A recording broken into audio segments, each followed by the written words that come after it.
Hi, இன்னைக்கு ஒரு hack video பார்த்தலாமா? வாங்க. இது நான் யூஸ் பண்ணிகிட்டு இருந்த ப்ராடக்ட் தான். ஆல்மோஸ்ட் இந்த மாதிரி ஸ்க்வீஸ் பண்ணி எல்லாமே நான் வெளியில் எடுத்துட்டேன்.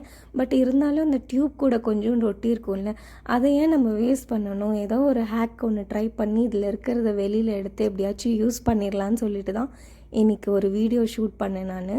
ஸோ ஃபஸ்ட்டு மேலே இந்த கேப் இருக்குல்ல, அதை எடுத்து விட்டுருங்க.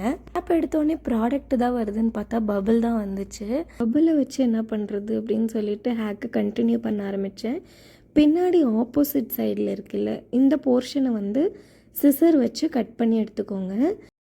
இப்போ உள்ளே எவ்வளோ ப்ராடக்ட் பேலன்ஸ் இருக்குதுன்னு பார்த்துக்கோங்க.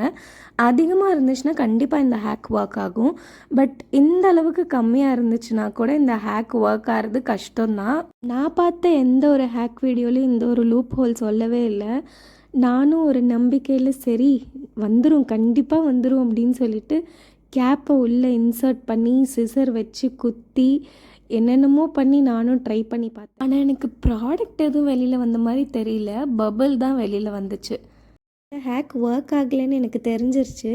சரி, உள்ளே போட்ட கேப் அட்லீஸ்ட் வெளியில் எடுப்போம் அப்படின்னு சொல்லி நானும் ட்ரை பண்ணிகிட்ருக்கேன். இடம்லாம் ஒரு மாதிரியாக கிளம்ஸி ஆகி ஒரு வழியாக அதை வெளியில் எடுத்துட்டேன்.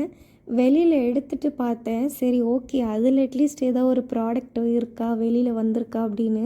பட் ஏதோ கொஞ்சம் வந்துச்சுன்னு சந்தோஷப்பட்டுக்கிட்டேன். இதை நான் நீட்டாக டியூப்பில் என் கை விட்டே எடுத்திருப்பேனே அப்படின்ற மாதிரி தான் ஃபீல் ஆச்சு.